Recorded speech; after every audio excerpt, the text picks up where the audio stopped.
supremacy back and finished with like a load of shots on our goal.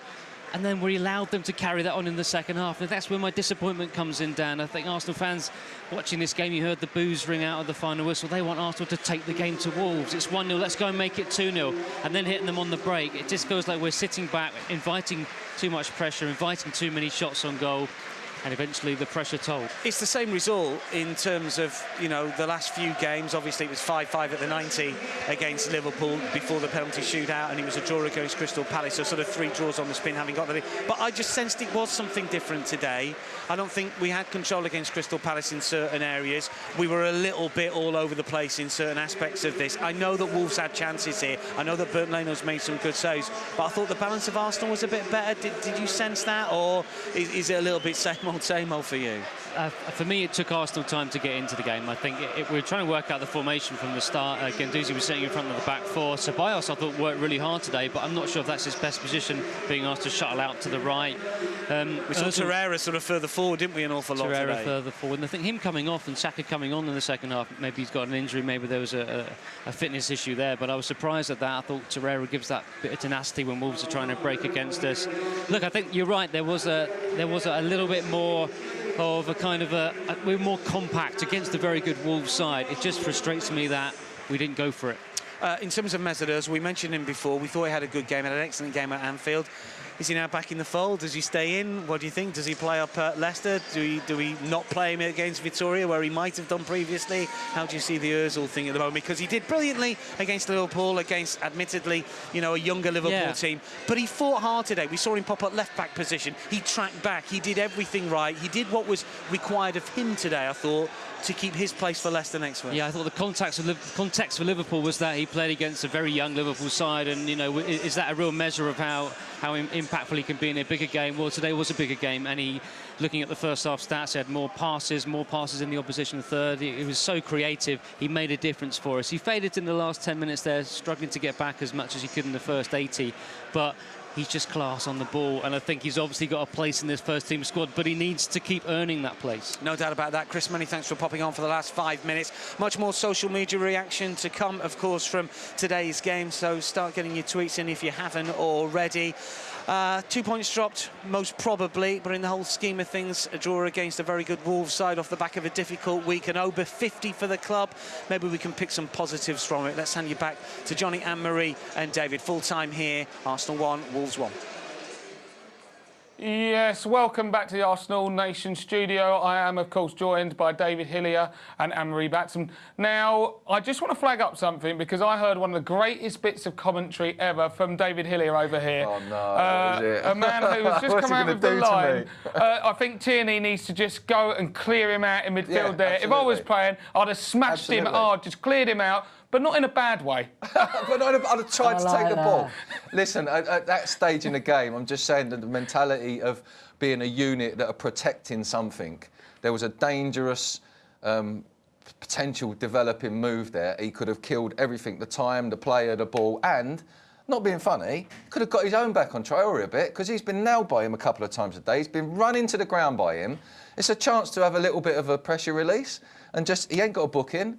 It could have settled the side down a little bit, and they can regroup from that. There you go. But yeah, I see the irony in it. Yeah, there might have been a bit of irony in it. Now, it was a bit of a disappointing result, especially after leading at half-time. We were 1-0 up, but ultimately succumbed to the Wolves' pressure, and it was a 1-1 draw. Now, Tierney, just to focus on him a little bit, he's had a bit of an up-and-down game as well. Some of the fans were flagging on social media that it was perhaps struggling with Adama Traore in the first half, but he came through that initially, and we've got Con Gunners here saying Tierney has really grown into this game. First 10 minutes, it looked like Traore was giving him the runaround, but Tierney has shut him down since then. This one's from VIP Arsenal. Kieran Tierney is having a good game. Great buy, excellent defensive performance. Kept Adama, who finished City, relatively quiet so far. Still early, but might turn out to be the best Arsenal left. Still early, OK. Tierney and Ceballos fell asleep on that one, and that one is from Arsenal Long Island. Tierney was much as at fault for that as Ceballos. Not sure why he was positioned so close to the throw. throw in when he shouldn't have been there when Tobias was. Another cross that led to a goal for the opposition. Story of our season, to be honest. So yeah, I mean, in terms of that goal, like, well, Dave, we'll come to you first. Like, I mean, it kind of felt like it might have been coming. The Wolves were creating odd bits and bobs, you know, and it was starting to build. Yeah. In terms of how you saw the game went, was it just a case of a story that we've seen for quite some time? I thought Arsenal's shape, as Dan mentioned, looked better today. So they were shuffling across the pitch. The game plan was that the fullbacks would need assistance from one of those three midfield players to cope with the pace of Traoré. And all of a sudden, Doherty makes a run past him at 100 miles an hour in the first 2 minutes. He must be thinking, hold on, I've spent the whole last 2 days preparing for someone else to have pace, and I've got 2 of them. So, you know, I've got a lot of respect for him for recovering from that initial blast of pace that he had when he got ripped a couple of times and settled into a good game. Right at the end, though, he just, whether it's tiredness, bit of fatigue, you know, oxygen going to your legs, not your brain, that's what happens. You know, it's feeding the muscles and not feeding the big one that you need to think with. I think he has got caught a little bit tight in the throw. He should have straight away switched off, dropped back, offered himself a little bit more cover, and he could have covered Ceballos and the thrower. And as it was, Ceballos got a run on him, turn, and he's already beat. And then from that, it is a decent cross, and it's difficult for Callum really to affect the challenge coming over his head. I know you said to me yourself, it looks like he could have done a bit more. It's really difficult when it comes over, but initially that should have been stopped 3 moves before that. Yeah, and Anne-Marie, I mean, I was watching the game with you. In terms of Tierney's performance, he had a bit of an up and down, but what do you make of the whole Arsenal performance today? How did you think it played out for you? I think it flowed better, actually, than we have seen over the last few weeks or so. There seemed to be a bit more movement, but we talked about at half-time that the first 10, 15 minutes, they needed a bit of time to figure out what Wolves were doing, and then they gradually got that.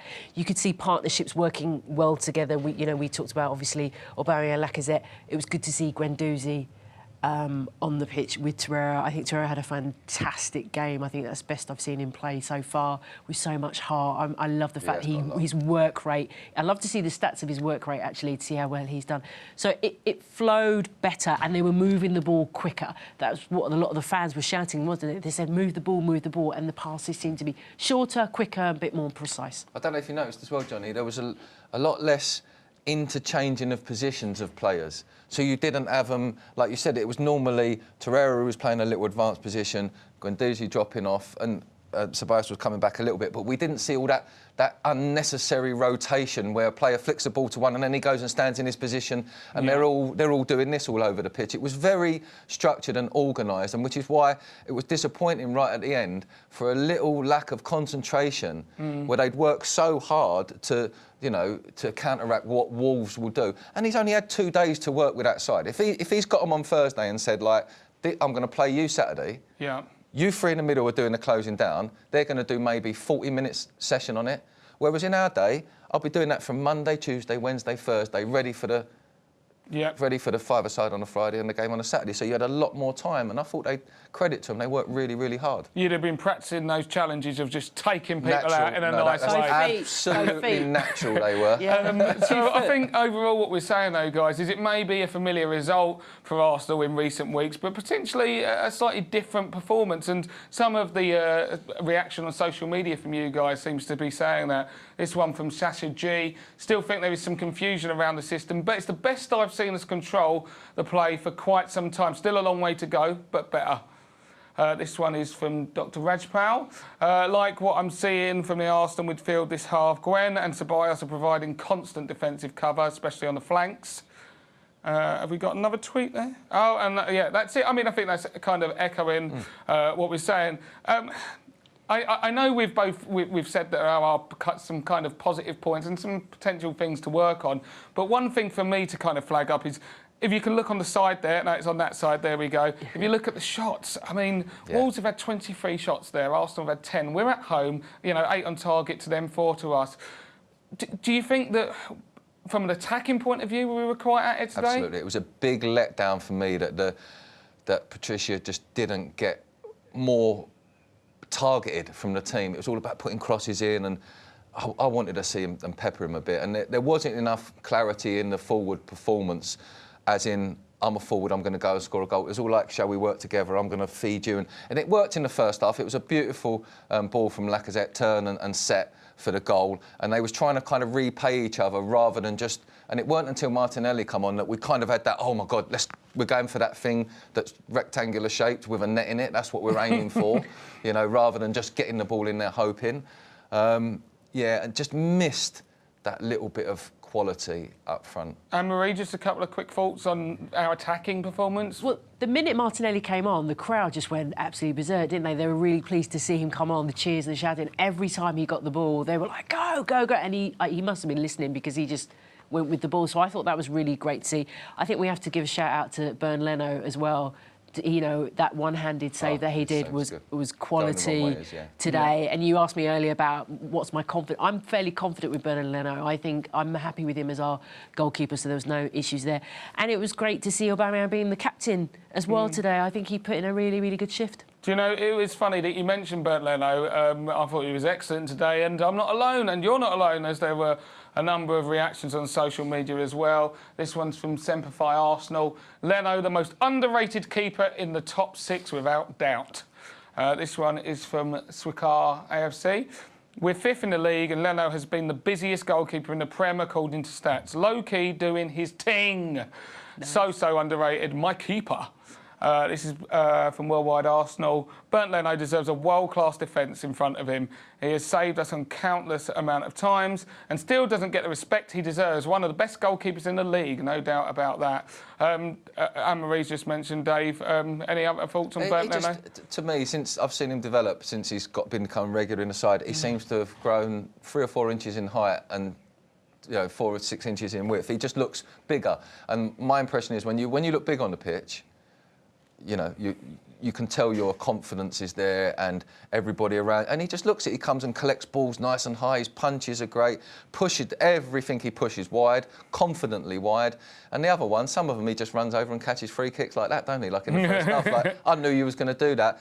He's top confidence and just the man you need to have behind a slightly shaky defence at times. Now, Leno was a top performer. Another top performer is that man, Aubameyang. I mean, the guy just doesn't stop scoring. But take a look at these 2 photos.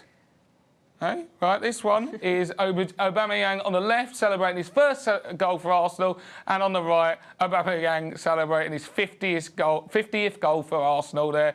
I mean, spot the difference, really. I'm surprised with the 50th he didn't pull on a mask. I mean, you know, something to signify that, like a huge milestone. But the Black Panther mask. The wrestling mask thing, the Wakanda forever, eh? Brilliant. But no, you know, let's talk about Aubameyang. At the end of the day, the guy is he's just quality, isn't he? 50 goals up today for Arsenal. I mean, any thoughts from both of you on Aubameyang? Well, for me, again, I mean, he came to the ball a lot more today, and he seemed to have a little bit of a better first touch when he was being marked tight from behind. But for me, I still didn't see him involved in everything. But what he does do, you're always thinking, this could turn into something. You know, he gets the ball wide, faces someone up. Doesn't a lot of the time, but you know, if the score's 0-0 and you get the ball to Oba, it could be 1-0 to the Arsenal. The kind of feeling we used to get with Ian Wright. If we all work hard and keep this game tight, we've got someone up there who can do it. You know, and for all intensive purposes, that's what happened today. Without that mistake at the back, those, you know, not picking up a runner, that's what happened. And he's the kind of player that's the feeling he would give me in a side, you know, just to say, I'll do my job. If I carry on doing what I do, and it's all for you to go and score your goal, you can have the glory, mate, and he won't let you down. Anne-Marie, Aubameyang, how good is he? Brilliant. And if he wins the Golden Boot at the end of the season, I'll be delighted for him. I think he's on his own this season. He's definitely one in the running. And as I said earlier, it was really good to see him as the captain, and I think he really played the part really well today. So good game from him. That is a very good point. He was the captain and certainly played his part aptly today. Let's take a quick look at the rest of the results around the league today. Lovely result with Bournemouth. That finished a bit earlier, 1-0. Disappointing, as we know, here at the Emirates with a 1-1 draw. Liverpool had to battle back to beat Villa as well. I know it was 1-0 to Villa till quite late in that game. Brighton got the win with a clean sheet, which is good for my fantasy league, as I'm sure you all care. Man City as well were losing in that game at one point and managed to battle back for a win there. Sheffield United put a hurting on Burnley 3-0, and West Ham tried to battle back but succumbed to Newcastle 3-2. And this is what it does to the league table. Sheffield United, I want. Look at them just popping their head in. Crazy, isn't it? Crazy. Just popping their head in over there. Hello, remember us? So they're 1 point behind us, and yeah, they're closest to us than Chelsea in top 4. Obviously, it doesn't look amazing reading for us right now with our hopes of top 4, but not completely, adrift. What we would have to say though, guys, is we're probably not going to win the league this year, are we? Hey, any thought? Yeah, well, I was going to say that points tally from Liverpool is quite humongous, really, is it? I feel desperately sorry for Aston Villa, leading the game for so long, and then of course, Liverpool. But Sign of a good team. Sign of a good team come back, and team. also for Southampton as well, managed to hold Man City at bay for a long time and then came back. So for those two teams, but that's the teams that are confident in their own ability. They know. And even we talked about Wolves today, didn't we? About being the second half of the second half side. They didn't let us down, did they? And that's what all good teams, whether you're the best team, but when you've got that team spirit, that's what you do. You pull things back. And it's what Liverpool have done, it's what City have done. Yeah. And unfortunately, it's what we need to relearn to do. Yeah. Even when you're 1-0 in front, to go to 1-1, you've got to pull it back to get to 2-1, to get in front, if you know what I mean. So we need to just learn that little bit more and move on as a group. OK. Well, I've just got to say thanks for joining us both in the studio. But can we get a one-word summary for what you've seen today, the Arsenal-Wolves game? Dave, we'll go to you first. I'm optimistic. Optimistic. OK, we go optimistic. Satisfactory. Satisfactory. Optimistic and satisfactory. Big thanks to my guests here, David Hillier and Marie Batson. We are here at 3:05 on our next Arsenal Nation on Wednesday. Make sure you tune in for that. Apart from that, I've been Johnny Cochran. Thank you and see you next time, guys. Hopefully we win.